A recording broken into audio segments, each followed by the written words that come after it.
For the first time, Americans today are not free to say what they think. If they say something deemed offensive or insensitive or, worst of all, hate speech, they may be in serious trouble. They may be punished for violating the unholy commandments of the 90s, commonly known as political correctness. But is political correctness a new phenomenon? We'll show you tonight that political correctness has been in the making for more than 8 decades. Cornell University, located in upstate New York, is home to a number of student publications. But the conservative Cornell Review violated the commandments of political correctness with this parody of Ebonics in their April 1997 issue. For example, we parodied a course called Africana Studies 280, Racism in American Society.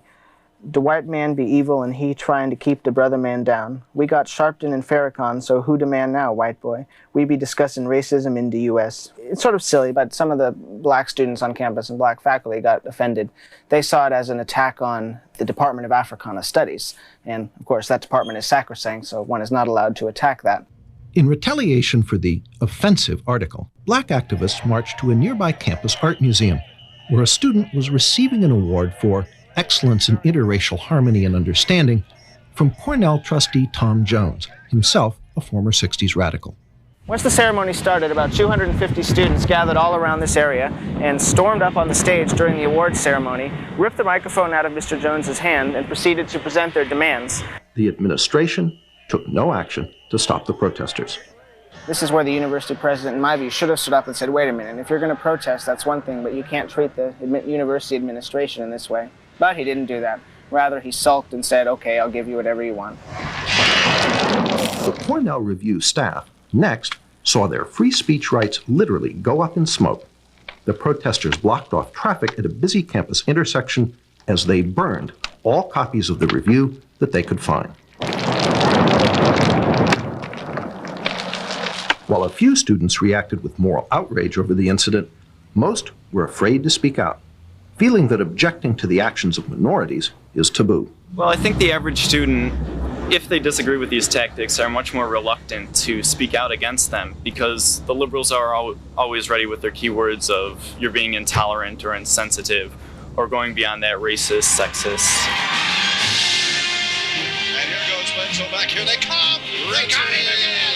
Back in the 20. Hello, Reggie. 3 sacks for Reggie. But being black is no guarantee of protection against political correctness. As Green Bay Packers defensive end Reggie White well knows, in a speech before the Wisconsin legislature, White, an ordained minister, spoke of the sinfulness of homosexuality and of differences between the races. Hispanics were gifted in family structure. And you can see a Hispanic person and they could put 20 or 30 people in one home. They were gifted in the family structure. When you look at the Asian is very gifted in creativity, and inventions. If you go to Japan or any Asian country, they can turn a television into a watch. They're very creative. Then you look at the Indians. They've been very gifted in the spirituality. When you put all of that together, guess what it makes? It forms a complete image of God. The reaction was swift and uniform. White was vilified by the media as ignorant, a bigot, and a fool. CBS Sports, which had been about to sign White to a multi-million-dollar contract as a sports analyst, immediately withdrew their offer. White, however, stuck by his guns and refused to apologize or back down. Well, I was shocked more with not what I said about homosexuality, but more with the so-called stereotypes that I got accused of. Even time-honored private organizations like the Boy Scouts of America have fallen victim to political correctness in numerous court battles. In New Jersey, the ACLU recently brought a lawsuit against the Boy Scouts for refusing to appoint an openly homosexual scoutmaster. The courts ruled in favor of the ACLU, saying that the Scouts were guilty of discrimination. But the matter is far from settled. I can't believe that a parent would want their son to go on overnight campouts, some as long as 3 weeks, with a person that they know is a homosexual. Lou Doty, who became an Eagle Scout in 1960, has been involved in scouting for over 40 years. Doty sees the assaults on privately run Boy Scouts and the million-dollar court costs they've incurred as part of a larger agenda. The Boy Scouts of America is an institution. And if the wrong people can tear down the right institutions, your society deteriorates. And it seems that a deteriorating society is exactly what political correctness strives for. But just what is political correctness? As you're about to see, political correctness is nothing less than a Marxist ideology. Marxism translated from economic into cultural terms in an effort going back not to the 1960s, but to World War I. Marxist theory had predicted that if war came to Europe, the working class in every European country would rise in revolt. But that theory proved wrong. When the First World War began in 1914, the workers' loyalty to their country proved stronger than their so-called class consciousness. They willingly put on their uniforms, French or German, Austrian or Russian or British, and marched off by the millions to fight each other. In 1917, a Marxist revolution did occur in Russia, but it failed to spread to Western Europe, again contradicting orthodox Marxist theory. At the war's end, Marxist theorists had to confront the question, what had gone wrong? Antonio Gramsci in Italy and Georg Lukács in Hungary believed they had the answer. Gramsci and Lukács argued that Western culture had blinded the working class to its true Marxist class interests. Before a Marxist revolution could take place, Western culture had to be destroyed.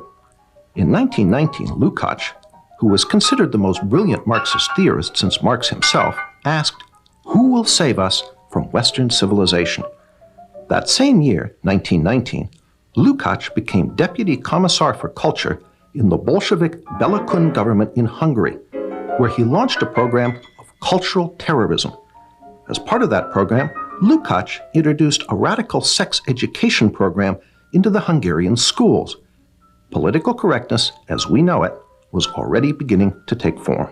He tried to actually undermine the unity of the family, and that was one of the reasons that he tried to introduce sex education. Laszlo Pastor, a leader in the Hungarian resistance against the communist takeover of Hungary after World War II, explains why children were targeted. It's always much tougher to convert an adult, to do something what he was taught not to do. The program left great residual effects on Hungary. The only thing what we were permitted to accept as far as culture is concerned, what they were teaching, that was it. Free thinking was a very big sin. The Bela Kun government lasted only a few months, in part because the Hungarian working class was outraged by Georg Lukács's assault on traditional Western culture. But meanwhile, in Germany, a new attempt to create a Marxist critique of Western culture was taking shape. There, the wealthy young son of a millionaire grain trader, Felix Weil, wanted to establish a public policy institute, a think tank, to serve as a home for advanced Marxist thought. Modeled on the Marx-Engels Institute in Moscow, Weil's think tank was originally to be named the Institute for Marxism.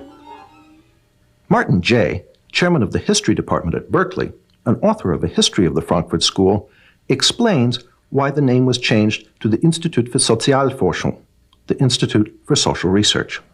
But I think they were very interested in trying to avoid being overly labeled.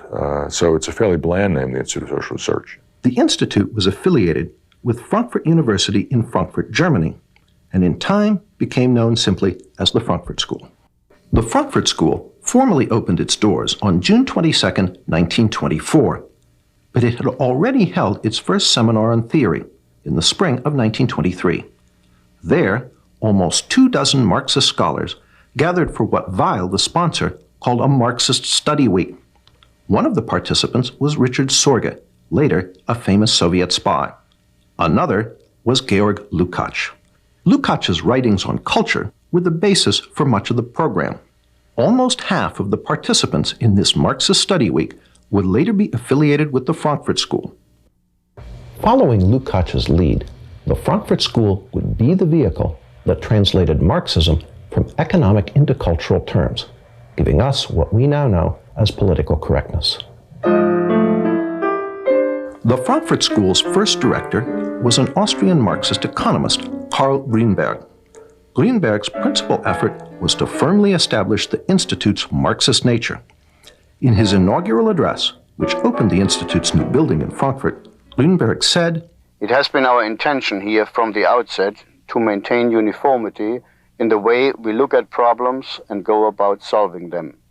I too am one of the opponents of the economic, social and legal order which has been handed down to us from history, and I too am one of the supporters of Marxism. In the new research institute, Marxism will from now on have a home." Under Karl Grünberg, the Frankfurt School worked mostly on economic questions and the labor movement, conventional Marxist subjects. But in 1930, Grünberg was replaced as director by a young Marxist intellectual with very different ideas, Max Horkheimer. Horkheimer quickly began to use the Institute to develop a new Marxism, very different from the Marxism of the Soviet Union. First, recognizing the economic success of capitalism, Horkheimer announced that revolution was unlikely to come from the working class. The Frankfurt School would have to find a substitute. Well, this was the great question. The great question is there a surrogate for the working class?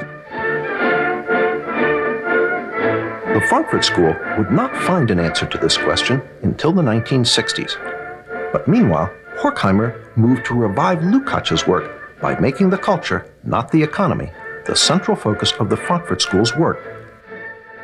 As Martin J. writes in his History of the Frankfurt School, The Dialectical Imagination, if it can be said that in the early years of its history, the Institute concerned itself primarily with an analysis of bourgeois society's socio-economic substructure, in the years after 1930, its prime interest lay in its cultural superstructure. Indeed, the traditional Marxist formula regarding the relationship between the two was called into question. The key to the Frankfurt School's work on culture was the crossing of Marx with Freud. Just as classical economic Marxism argued that under capitalism the working class was oppressed, so the Frankfurt School used Freud to argue that under Western culture everyone lived in a constant state of psychological repression. So there were radical Freudians during this period who had hopes of using psychoanalysis to end what Reich had called sexual alienation, which they saw as significant as economic alienation. The solution, according to the Frankfurt School, was not just a political revolution to overthrow capitalism, but a social and cultural revolution as well. To further the Institute's work on cultural issues, Horkheimer brought in some new blood.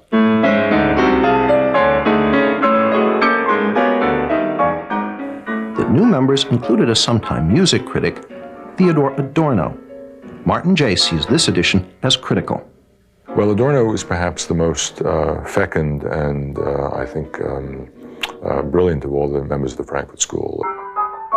Another new member was Erich Fromm. Fromm, a practicing psychoanalyst, was noted for his radical Marxist social psychology. He pioneered the concept of sexual liberation and gender politics. According to Martin J., in Fromm's view, masculinity and femininity were not reflections of essential sexual differences. They were derived instead from differences in life functions, which were in part socially determined. Another piece of political correctness was falling into place. In 1932, Herbert Marcuse became a member of the Institute for Social Research. Marcuse would ultimately become the most important member of the Frankfurt School for the development of political correctness. In the 1950s and 60s, Marcuse would complete the translation of Marxism into cultural terms and inject it into the New Left. Martin J. sums it up. In which Marcuse in the United States represented the most radical inclinations of the school, in a sense continuing the work they had done in the 1920s and into the 30s, a work that was inspired by Marxist Hegelian philosophy, very interested in the crisis both of capitalism and liberal democracy, trying to find alternatives to the working class. As it turns out, the Frankfurt School finally found their surrogates for the working class to create the cultural revolution they wanted. To conclude tonight's investigation into the origins of political correctness, here again is Bill Lind. As we've seen, the Frankfurt School, Marxist in origin, wanted to create a cultural revolution against Western society. And in the 1930s, they took their important first step. In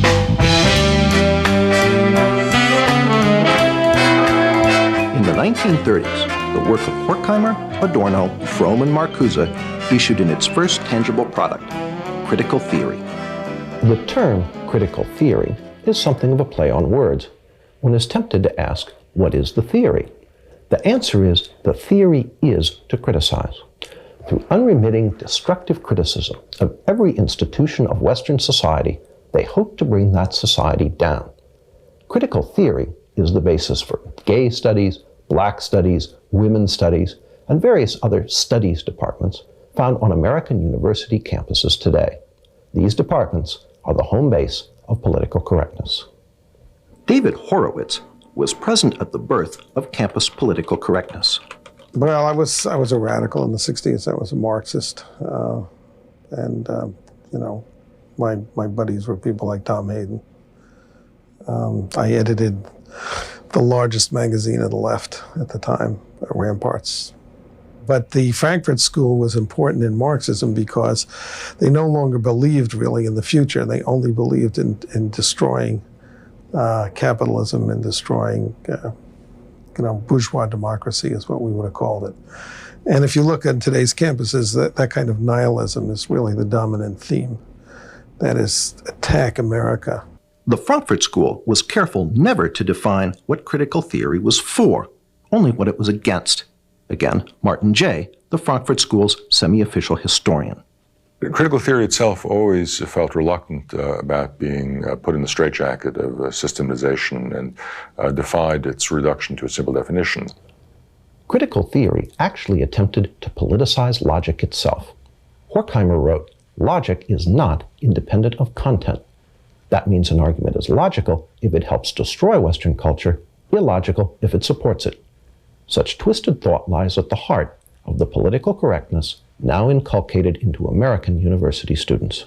When there's 1% of the campus is conservative and the other 9% and the other 9% of the people who care are incredibly liberal, you're going to get something approaching a socialist state. But how did the work of a small group of German Marxist intellectuals come to America? In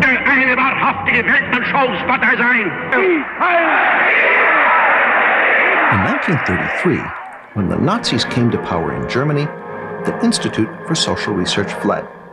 It fled to New York City, where it was reestablished that same year with help from the president of Columbia University.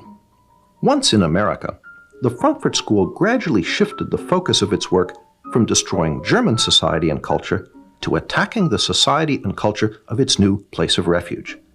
Not only did they apply critical theory to American society, they added some new elements. One was the Institute's so-called Studies in Prejudice, which culminated in 1950 in Theodore Adorno's immensely influential book, The Authoritarian Personality. In it, Adorno argued that the American people possessed many fascist traits, and that anyone who supported traditional American culture was psychologically unbalanced. It is no accident that today, the politically correct are quick to label their opponents fascists and suggest that they need psychological treatment in the form of sensitivity training. People over profits! People over profits! The Frankfurt School even integrated political correctness' most fashionable cause, environmentalism, into their cultural Marxism, by way of Horkheimer and Adorno's book, Dialectic of Enlightenment. Well, they were very interested in what was called the domination of nature. Dialectic of Enlightenment in particular moved the emphasis away from economic domination to the species domination of the natural world, including, we might say, internal nature through psychoanalytic understanding of repression. So they were very keen on recognizing that we needed to have a more nurturant and a more, let's say, balanced relation between humankind and the natural world. After World War II, Horkheimer and Adorno returned to Germany, where the Institute was reestablished at Frankfurt University. But not all the old members of the Institute returned. Fatefully, Herbert Marcuse remained in America eventually becoming a professor at Brandeis and University of California, San Diego. Marcuse labored to finish the intellectual work begun by Horkheimer, Adorno, and Fromm in the 1930s. Marcuse, on the other hand, remained in the United States, and during the 50s and 60s developed some of their earlier ideas, merging Freud and Marx, interested in aesthetics and interested in cultural, let's say, tendencies towards what he would call negation, which were usable in a campaign to call into question what Antonio Gramsci would have called hegemony of capitalist bourgeois culture. And Marcuse became, of course, the so-called guru of the New Left. It was Marcuse who finally answered the question posed by Horkheimer in the early 30s. Who could substitute for the working class as an agent of revolution? So you had to find some new constituency, whether it was students or blacks or women or gays or whatever it was. And Marcuse had a fluid Marxism that fit into this. Martin Jay confirms the role of the Frankfurt School in creating the victim groups that constitute the politically correct coalition. But the working class wouldn't play the hegemonic role that traditional Marxism had expected from it. And so students, blacks, other minority groups, women, and so forth were, they hoped at least, able to come together. Of critical importance for the injection of the Frankfurt School's work into the student rebellion of the 1960s was Marcuse's revival of Fromm's notion of sexual liberation. Marcuse, however, was the main conduit of ideas. But Marcuse had written one important work in the 1950s called Eros and Civilization, a work which attempted to rub Freud against the grain and come out with a radical, even utopian reading of psychoanalysis. And that, combined with Norman O'Brown's Life Against Death, had a great impact on the counterculture and on emphasizing a libidinal element. Marcuse's Eros and Civilization condemned all restrictions on sexual behavior, calling instead for polymorphous perversity. Instead, it argues that at certain early developmental levels of the human psyche, there was a potential for sexual expression, sexual pleasure, which had not yet been organized into the restricted notions of heterosexual sexuality, and that these had some sort of capacity to be reinvigorated. Polymorphous perversity helped open the door to aspects of political correctness, such as gay liberation. This was his idea of what human society, a good human society, should be based on, was a certain kind of polymorphous perversity and narcissism, which by liberating non-procreative eros, was his term, we would find great enlightenment and great happiness. This was supposed to be the key to utopia. David Horowitz ties Eros and Civilization directly into the 60s rebellion he was part of. Marxism is a bankrupt creed and was bankrupt by the 50s or earlier.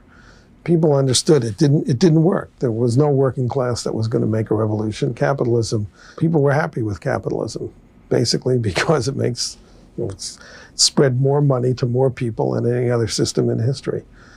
So they tried to find other sources of revolutionary energy. And one was the idea of sexual repression on the 60s. I mean, it was a way of, and people always think up complicated theories to, do what they want to do. People wanted to do a lot in the 60s. So Herbert Marcuse, gave them the intellectual justification for having a lot of sex with a lot of people, a lot of the time.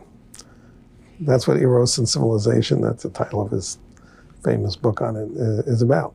Marcuse is also the source of one of political correctness's most notable characteristics, its total intolerance for any viewpoint but its own.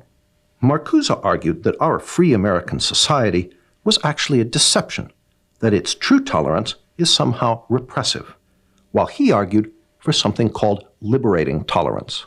And what he meant by that was liberating toleration or liberating tolerance meant intolerance from ideas and movements from the right and tolerance for any ideas from the left.